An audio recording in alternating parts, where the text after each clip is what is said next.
Tripura private transport workers union की ओर से प्रतिनियुक्ति ने 7 सूत्री मांग के आधार पर परिवहन राज्य मंत्री से मुलाकात की। 7 सूत्री मांगों में से एक थी वर्तमान कोविड स्थिति में सभी परिवहन कर्मचारियों के लिए कम से कम 5,000 रुपये प्रति महीने भत्ता देना और सभी परिवहन कर्मचारियों और उनके परिवारों को तुरंत टीका लगवाना। इन सभी 7 सूत्री मांगों को परिवहन मंत्री के समक्ष पेश किया गया। गुरुवार को अगरतला के चंद्रपुर में Tripura private transport workers union के हॉल में प्रेस कॉन्फ्रेंस की गई। प्रेस कॉन्फ्रेंस में संघ के महासचिव सुमन शील, अध्यक्ष शंकर दास, उपाध्यक्ष असीम दत्त व अन्य मौजूद रहे। संवाददाता सम्मेलन में संपादक सुमन शील ने कहा कि 7 सूत्री मांग के आधार पर राज्य परिवहन मंत्री को जारी ज्ञापन पर राज्य के परिवहन मंत्री द्वारा विशेष ध्यान दिया गया है और सभी परिवहन कर्मियों का टीकाकरण कर दिया गया है। पश्चिमी जिले में 5 स्थानों पर। उन्होंने ये भी कहा कि राज्य सरकार ने परिवहन श्रमिकों के लिए 1,000 रुपये के पैकेज की घोषणा की है। वर्तमान महामारी की स्थिति में Tripura private transport workers union ने राज्य सरकार से उन सभी श्रमिकों को कुछ महीने का समय देने की अपील की है जिन्होंने अपना ऋण चुकाने के लिए श्रमिक वर्ग से ऋण लिया था। 25/5/2021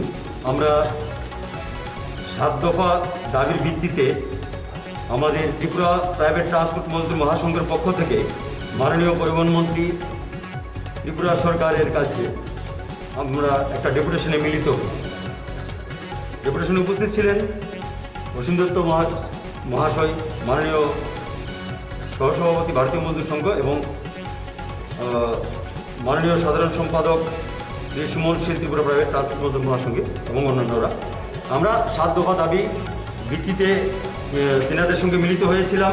আমাদের দাবিগুলি যথাক্রমে ছিল, বর্তমানে কোভিডের পরিস্থিতিতে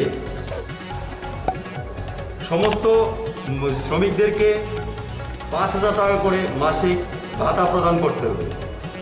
সমস্ত শ্রমিক ভাইদেরকে তাদের পরিবারের অবিলম্বে ভ্যাকসিনেশনের ব্যবস্থা করতে হবে এবং সকল প্রকার যানবাহনের কাগজপত্রাদির ফাইল প্রতিদিন যতদিন পর্যন্ত এই প্যান্ডেমিক পরিস্থিতি চলবে ততদিন পর্যন্ত মকুব করতে হবে এবং যে সকল শ্রমিক ভাইরা বিভিন্ন সংস্থা থেকে ঋণ নিয়েছেন তাহা যতদিন পর্যন্ত এই পরিস্থিতি চলবে ততদিন পর্যন্ত তাদের কিস্তি স্থগিত রাখতে হবে। এক্ষেত্রে অতিরিক্ত পেনাল্টি সহ সেই সকল সংস্থা যেন না লাগাতে পারে সেই দিকটায় নজর দেওয়ার জন্য আমাদের শ্রমিকদের দীর্ঘদিনের দাবি করে আসা একটা শ্রমিক কল্যাণ বোর্ড আমরা দীর্ঘদিন ধরে দাবি করে আসছিলাম সরকারের কাছে, মাননীয় সরকার পক্ষের কাছে, যে আমাদের একটা যেরকম নির্মাণ শ্রমিকের একটা বোর্ড আছে তো সেরকম আমাদের একটা শ্রমিক কল্যাণ বোর্ডও আমাদের ট্রান্সপোর্ট শ্রমিকদের জন্য এটা করা হোক। তারপর আমরা কিছু কেন্দ্রীয় দাবি রেখেছিলাম। কেন্দ্রীয় সরকারের দ্বারা একটা ঘোষিত হয়েছিল একটা যে নোটিফিকেশান, সেই নোটিফিকেশনের উপরও লক্ষ্য রাখার জন্য দাবি রেখেছিলাম আমরা। সেই দাবিগুলা মোতাবেক আমরা পরবর্তী সময়ে দেখেছি যে এবং সেই দাবিগুলা মনোযোগ সহকারে আমাদের যে পরিবহন মন্ত্রী মাননীয় শ্রী প্রণজিৎ সিংহ মহাশয় খুব গুরুত্ব দিয়ে দাবিগুলি শুনেছেন, আমাদের দাবিগুলি যথাযোগ্য সম্মান দিয়েছেন এবং পরবর্তী সময়ে আমরা দেখতে পাই যে সরকারের পক্ষ থেকে 1,000 টাকার একটা প্যাকেজ 7 লক্ষ পরিবারের জন্য প্রদান করার সিদ্ধান্ত হয়েছে এবং আমাদের যে ভ্যাকসিনেশনের যে ব্যাপারটা বলেছিলাম যে আমাদের পরিবহন শ্রমিক যারা আছে তারা বিভিন্নভাবে আক্রান্ত হচ্ছে কোভিডে এবং তাদের সংস্পর্শে যারা আসছে তারাও অনেকটা আক্রান্ত হচ্ছে। সেই জন্য পরিবহন শ্রমিক এবং পরিবহন শ্রমিকের যে পরিবার আছে তাদেরকে যেন একটা ভ্যাকসিনেশনের ব্যবস্থা করা হয়, সেই ব্যবস্থাপনাটাও সরকারের পক্ষ থেকে হয়েছিল।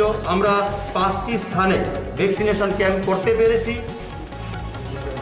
যেমন আমাদের মাধববাড়ি ট্রাক টার্মিনালে ভ্যাকসিনেশন হয়েছে, চন্দ্রপুর আইএসবিটিতে ভ্যাকসিনেশন হয়েছে, আমাদের নাগেরজোলা মোটর স্ট্যান্ডে ভ্যাকসিনেশন হয়েছে, রাধানগর মোটর স্ট্যান্ডেও ভ্যাকসিনেশন হয়েছে, তাছাড়া সিধাই মোহনপুর মোটর স্ট্যান্ডেও ভ্যাকসিনেশন হয়েছে।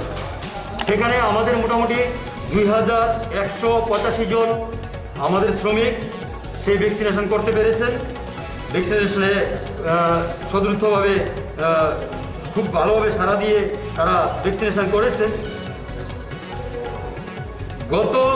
কালকে আরেকটা খবর আমাদের কাছে আসে যে বর্তমান সময়ে এই যে আমরা বলেছিলাম যে এই প্যান্ডেমিক সিচুয়েশনে যে বিভিন্ন সংস্থা থেকে যে ঋণ নিয়েছে শ্রমিকরা, তার জন্য যাতে বর্তমান সময়ের জন্য যাতে রিলিজ করা হয়, সেই ঋণগুলো যাতে আপাতত স্থগিত রাখা হয়, সেগুলো যাতে এখন শ্রমিক দিতে না হয়, পরবর্তী সময়ে সে চুকিয়ে দেবে, কিন্তু বর্তমান সময়ে যেন সেটা প্রদান করতে না হয়।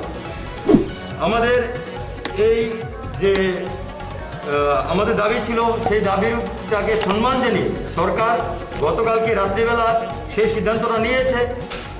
বিভিন্ন সরকারকে অধিকৃত সংস্থা এবং তাছাড়াও যে সংস্থাগুলো রয়েছে, যাদের মাইক্রো ফাইন্যান্স কোম্পানিগুলো রয়েছে, তাদেরকে ডেকে একটা আলোচনায় বসে সেই সিদ্ধান্ত হয়েছে যে যতদিন পর্যন্ত, অন্ততপক্ষে সেপ্টেম্বর মাস পর্যন্ত যে প্যান্ডামিক পরিস্থিতি চলছে, সেই প্যান্ডামিক পরিস্থিতির জন্য সেপ্টেম্বর মাস পর্যন্ত যারা বিভিন্ন সংস্থা থেকে কিংবা ব্যাংক থেকে ঋণ নিয়েছে,